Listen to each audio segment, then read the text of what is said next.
Bonjour, c'est Grégory Baquet, je suis sur le Mensuel.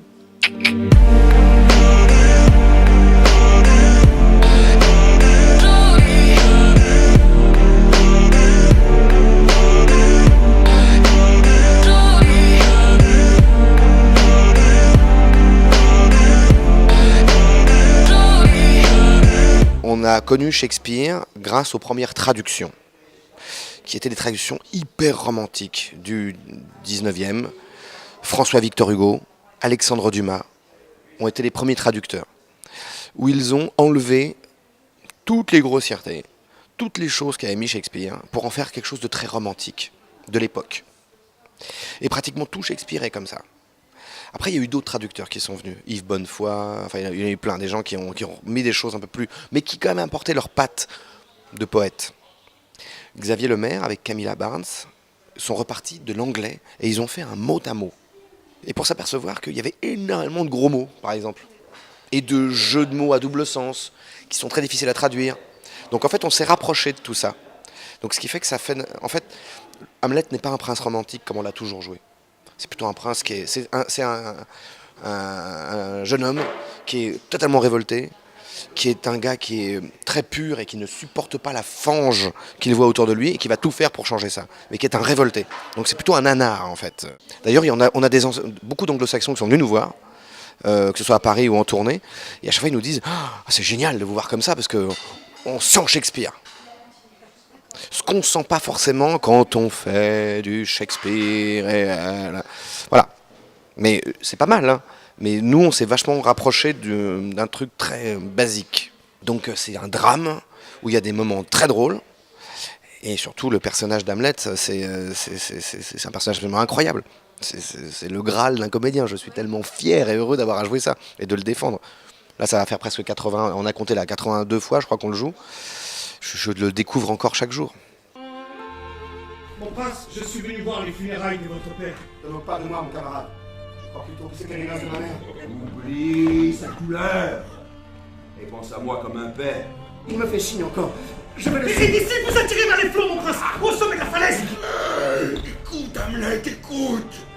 Si tu n'as jamais aimé ton père, mon Dieu, venge son meurtre innommable et contre nature. Je vois mon métier plus comme un ébéniste, comme un artisan.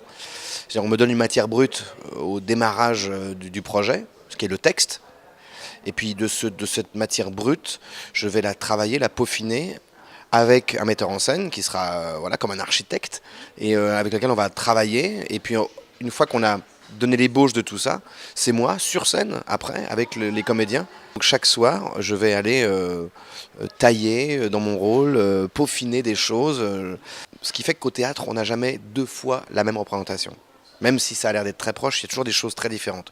Plus on est nombreux, en plus sur scène, plus ça diffère. Après, moi, la télé ou le cinéma, tout ce qui est ces techniques-là, je m'amuse moins parce qu'il faut beaucoup attendre, que je suis un impatient, que j'aime avoir des choses à faire. Donc quand on arrive le matin à 8h sur un plateau et qu'on ne tourne pas avant 14h pour vous dire une phrase, voilà. Alors on gagne très bien sa vie, beaucoup mieux, mais j'ai préféré gagner moins bien ma vie et faire ce qui me plaisait. Vengeance!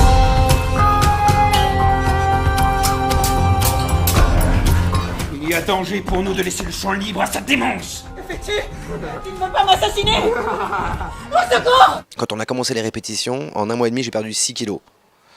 Juste en répétant. Et oui, c'est un spectacle qui est très puissant. 2h30, en ayant coupé la moitié de la pièce. Parce que vraiment, c'est 5 heures, Hamlet. C'est la plus longue tragédie de Shakespeare. On a coupé la moitié de la pièce. Parce qu'il y a une double histoire dans Hamlet. Il y a l'histoire d'Hamlet, et puis il y avait une histoire politique que le metteur en scène a viré. Donc on se concentre sur Hamlet, et ça fait quand même 2h30. Et je cours beaucoup, et je saute partout, donc oui, c'est un vrai marathon physique. Mais justement, c'est ce qui plaît beaucoup aussi aux plus jeunes et aux scolaires. C'est que tout d'un coup, ils voient un truc qui ressemble beaucoup plus à une série comme Game of Thrones qu'à autre chose. Voilà. Et puis Shakespeare est vraiment un mec qui a inventé la série télé. Parce que dans toutes ces tragédies, dans toutes ces œuvres où il y a 5 actes, il y a vraiment un climax qui monte à chaque fin d'acte. On est en suspense et paf, ça repart. Enfin vraiment, on sent un truc à feuilleton en fait. Et ça a 400 ans. Donc le gars était quand même légèrement en avance quand même. Calme-toi mon cœur, et vous mes muscles, ne vieillissez pas d'un coup, mais dressez-moi. Soutenez-moi. Et comment est-il devenu fou? Très étrangement, ils disent. Comment ça, étrangement? Eh ben, il a perdu l'esprit. Pouf. Pouf. J'ai monté une compagnie, alors une structure pour l'instant. J'aimerais bien un jour ou l'autre avoir les moyens d'avoir une troupe, bien évidemment à résidence, pouvoir salarier 10 comédiens au sein même de la troupe, ça serait génial, mais maintenant c'est pratiquement plus possible. En France, il n'existe peut-être que 2 ou 3 troupes. Et maintenant, on a une structure et on engage des comédiens, voilà. Donc j'ai monté cette structure pour pouvoir produire mes propres spectacles. J'ai déjà en fait écrit un spectacle il y a 2 ans, adapté d'un roman de Grégoire Delacour, qui s'appelle On ne voyait que le bonheur, que j'ai adapté et que j'ai joué à Avignon. Et là, je suis aussi en tournée en parallèle avec Hamlet, avec ce spectacle, que j'ai donc produit, écrit, mis en scène et que j'interprète.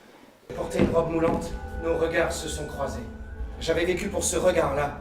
Ma colère m'inonde, me terrifie. Toutes ces humiliations, toutes ces vexations, ces hontes. Ce jour-là, le tigre s'est réveillé et ne s'est plus jamais rendormi.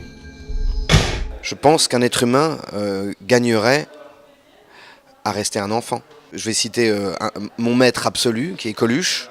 J'ai été bercé, voilà, et même encore aujourd'hui, on peut encore entendre ces phrases résonner sur la politique, sur plein de choses.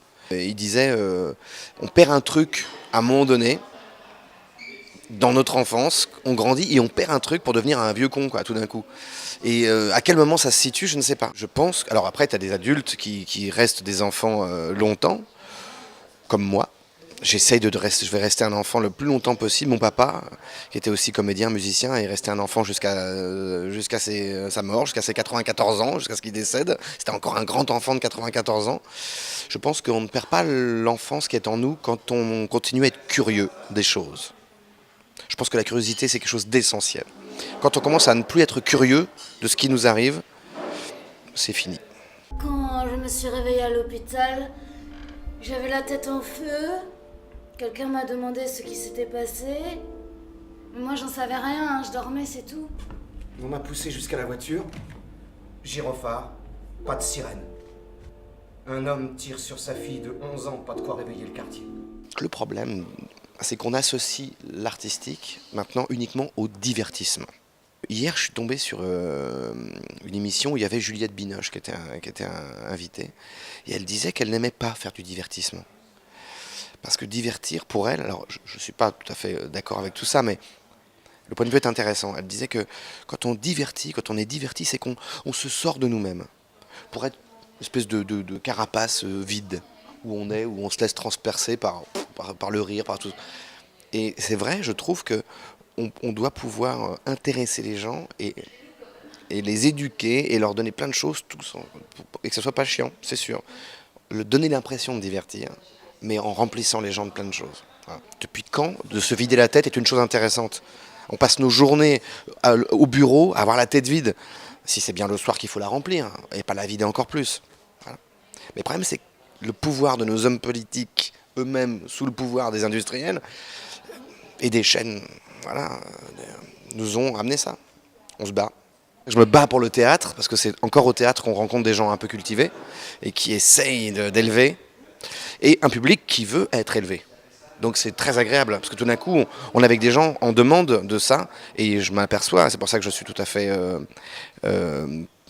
optimiste sur la suite des événements, c'est que je vois les salles de spectacle depuis des années qui continuent à être pleines de gens qui justement ont envie qu'on leur donne des textes, qu'on leur donne des choses intelligentes. Voilà. Et je pense que c'est super.